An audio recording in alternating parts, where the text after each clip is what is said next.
Jersey's own Zach Gelb. Or maybe it's Pennsylvania. Anyhow, it's one of the two, I'm pretty sure. The Zach Gelb Show continues On Fox Sports 920, The Jersey. Welcome back, Zach Gelb Show, Fox Sports 920 The Jersey, coming from the Princeton Orthopedic Associates Studios. In time in the Princeton Orthopedic Associates Studios is 4:18. Open up the show talking about Tom Brady. Bill Schoening still to come to talk about Tim Duncan, the Spurs radio play-by-play voice. But a lot of stuff is going on in Happy Valley with some documents that were released about Joe Paterno. And then you also have the big Temple news yesterday, as it looks like President Neil Theobald is on his way out, and we'll see what that means for the potential on-campus football stadium. So no one better to talk to than my guy from the Philadelphia Inquirer, and that's Mike Jensen. Mike, Zach Gelb here. Thanks for a few minutes, and how are you? Hey, doing great, Zach. Hope things are good for you there. Well, all is doing well, and I'm sure I'll see you this year covering a few basketball games and also some college football. But yesterday, the big news came out. Court documents were released that Joe Paterno knew about Sandusky sexually abusing children in 1976 and did nothing about it. When you saw that, your reaction was? Well, I'll say this. There was a deposition by a John Doe saying that and the deposition said that this guy had been assaulted by Jerry Sandusky, and that he went to some people and didn't really get any reaction at a football camp, at a Penn State football camp, and then so he went.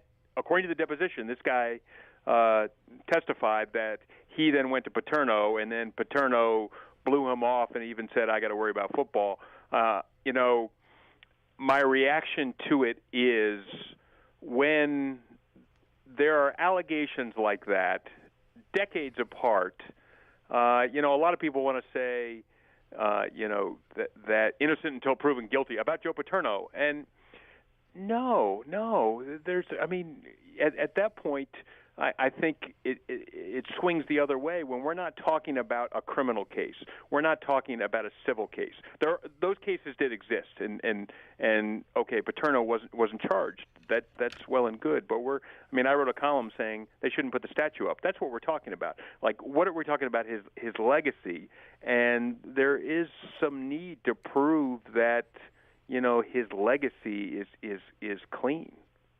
No, you're right. And the Penn State person tries to defend it to the fullest. I've had O.J. McDuffie on when I was at Temple, and he told me everything I was saying was wrong. You have Jay Paterno going out there and defending his father. But look at everything, all these allegations. You had what Mike McQuarrie said in 2001. You had what was said in the Free Report in 1998. And now you have this new allegation by John Doe 150 to be exact, and that dates back to 1976. It just baffled me how people still tried to defend Joe Paterno. I just don't get it, Mike. I can't make sense of it.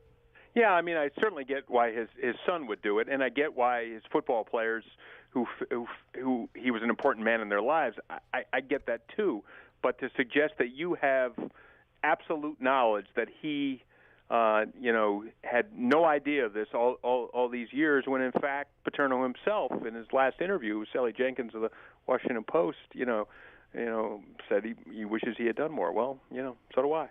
Well, you mentioned that his players still defend him, and yes, because they gave him something that was so valuable when those players were at Penn State, a college education, and then also playing for a major football program. But don't eventually you have to stop being such a blind loyalist? Because when I look at it, hey, if that's my daughter, or if that's my son, that those things happened, I'm no way defending this guy, and people still find a way that have children to still defend this guy, even though just because he was their coach. Yeah, no, and you can take it a step further of like, okay, if that was his grandchildren, would he have done everything the exact same way? And it's, this, you and I both know this has gone on and on and on. For the last 4 years more, and it is not going to end. And the sides are, dug in, and certainly, and I see it from both sides. I got plenty of emails today from Penn State people saying they agreed with my stance that the statue shouldn't go up, and I got Good. I got emails from lawyers saying who are not necessarily Penn State people, but agreeing that not agreeing, but they made it clear that they didn't think, innocent until proven guilty has anything whatsoever to do with the issues we're talking about here. But I also got plenty of emails from Penn State defenders of Joe Paterno. And no, has it been proved within a shadow of a doubt? What he knew when he knew it. I mean, I get there are questions about McCreary's testimony. Okay, fine.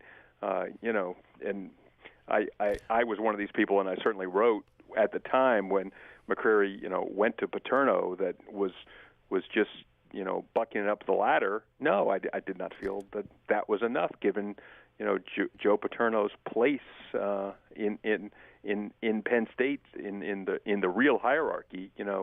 Still having Jerry Sandusky on the grounds even. But it's like those people that send you those emails, and some of them, I know they read your columns, but some of them are just whack jobs. It's like, what else more do you need to just get it through those people's thick skull that, hey, this was a guy that, yes, he did so many great things for Penn State. When you take a look at the library, he changed so many people's lives, but the one thing that he did not do would and should kill his legacy forever. It's common sense to me. Maybe it's because I didn't go to Penn State and I'm a good human being, but it just doesn't make sense to me how there's still someone out there that will defend Joe Paterno. Well, and I think people they're and believe me, a lot of them they're not necessarily numbskulls. I mean, some of them are very smart people, and they're taking a very narrow look at it, and it basically comes down to prove it. That's what they want. Prove it. Prove that this is what he knew when he knew it, what he should have done, what others should have done, and I think there are larger issues here than I know there are larger issues than the defense of Joe Paterno when we're talking about such serious issues, obviously. The ironic part about this whole thing is that you go to an institution and you expect people, especially kids of all ages, to be safe, and that clearly wasn't happening at Penn State as they enabled the monster that was Jerry Sandusky, as we're talking to Mike Jensen from the Philadelphia Inquirer. But it wasn't just Joe Paterno that was a part of this cover-up. It was Spanier, it was Curley, it was Schultz. How do these smart people think at one time it was a good idea to cover this thing up and keep it letting on going? Like, why did that happen? That's the one thing that I just never get when I put my head on a pillow at night and say, how the heck did they let this thing go on and think it was a good idea?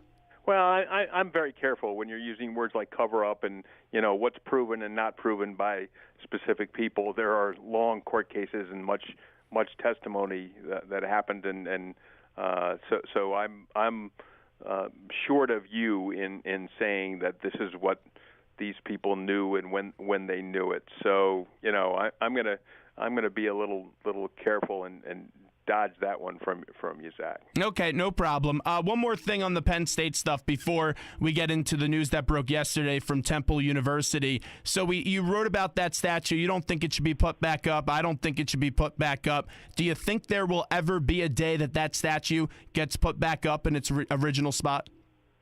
Yeah, I mean, I think every time the public's sentiment starts to move in that direction, there's a day like yesterday where there's more to look at, and there's more to wonder about, and there's more to debate internally at Penn State. So maybe a month ago I would have said, yeah, I could see the forces moving toward that. Today I see it a lot less. I mean, obviously I wrote it should not be up, period. I wrote it should be in storage. It should be in a dark place. It's just that's the way it is. And believe me, I was not one of these Paterno haters. I respected the guy. My stance late in his career was he had earned the right to decide when he was going to retire. Not anti-Joe Pa. Great respect for him as a football coach, but this issue is this issue. All right, let's get to what happened at Temple. I was surprised by yesterday's report. You know me, I just recently graduated from Temple, and if you were to tell me at my graduation that Neil Theobald will most likely be out, I would have said, huh? Really? I didn't see this one coming, Mike. No, I didn't see it coming at all either, Zach. If you had told me that, I would have said he'd got another job someplace. I certainly wouldn't have seen the Board of Trustees unanimously voting to dismiss First, a vote of no confidence. I think there are protocols they have to go through, but obviously. But it looks like it's going that way. Yeah, well, I mean, yeah, unanimous vote to go that way, certainly. And there's already talk of an interim president who had been the interim president before, and then obviously another search. I wrote a column today about what does that mean for a football stadium, which Theobald was absolutely the driving force to try to get a football stadium on campus. Before he showed up in the beginning of 2013, there really wasn't much of any talk about being an on-campus stadium, but he drove that, and now my question is, will that drive continue? Just looking at the sports angle of that, I question whether it will keep going. I don't know what your opinion is on that. Yeah, we have to. To me, it's definitely a cause for concern when the president goes on out there, because I know how much he wanted that thing.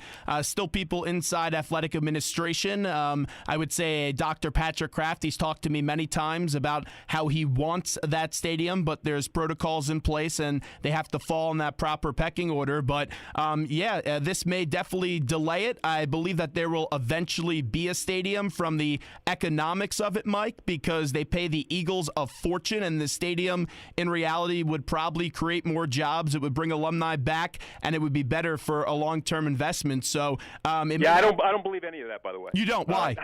Why? I do not believe it would be a better long-term investment. Why not? I believe they would end up spending more money. You have to hire a heck of a lot of people to work at the event. I get it as a source of being on campus and having the campus community, having students walk over. I get that portion of it. But as far as it being an economic driving force, these are really expensive, these stadiums, and then they are still expensive to maintain. So, if you want to tell me that there'll be 35,000 people in the place every Saturday, I'm not saying that. But I don't think anybody believes that. But I am. I've written a number of times, and did again today. I think a 35,000 seat stadium could both be too big and too small. I think it would be too big for the average crowd, which a Tulsa game, an SMU game, a Memphis game, and then too small for the big games. They couldn't have a Penn State, a Notre Dame, the Oklahoma game down the road. They couldn't have that there. They'd have to get on the link. So I just question the purpose of this stadium. But what sense does it make to pay the Eagles all the money that they do and the unfair split that they get with the Eagles? Like, I went up to UMass this year for the game. It was Temple and UMass, and they didn't even charge you for parking. I know it's UMass and it's not Temple, and Temple's a little bit bigger than UMass, but the Eagles, they just robbed the Owls. Yeah, well, I don't go that far because they actually have to put their staff out. They actually are paying their staff. Those are Eagle security people out in the parking lots. Those aren't Temple Park security people. So football games they're massive enterprises to put on. So I'm not agreeing that an NFL stadium is not a bad place for a major college football team to have its games. As far as robbing them, they've been paying them $1 million a year. I'm not sure.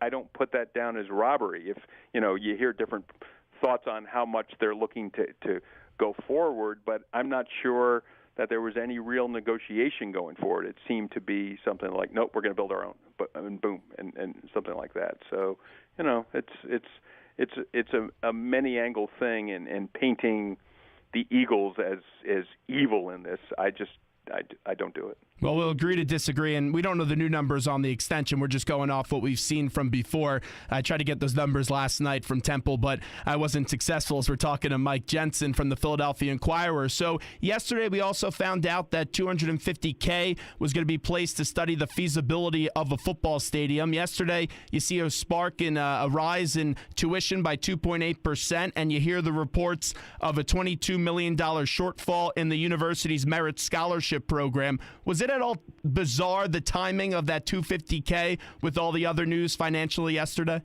Oh, I think the $250K for a traffic study is a drop in the bucket for a large state university. Yep. So the only thing it was not. I didn't look at it from a financial point of view. I found it interesting that from on the day that they were saying that there was a complete vote of no confidence for the president, that they were announcing that, it was I don't know if it was just coincidental or whether there was a little signal saying, we're still moving at this stage. And those kinds of things are very important. For instance, a traffic study is like, well, yeah, that's pretty important when you're talking about closing city streets in Philadelphia. All right, Mike, thanks so much for coming on the show today. We could read Mike at the Philadelphia Inquirer. Has some really good stuff out there right now about Penn State and Temple. I like this lively conversation with you, Mike. I always appreciate it. Oh, same here, Zach. And people, you got a good one right here.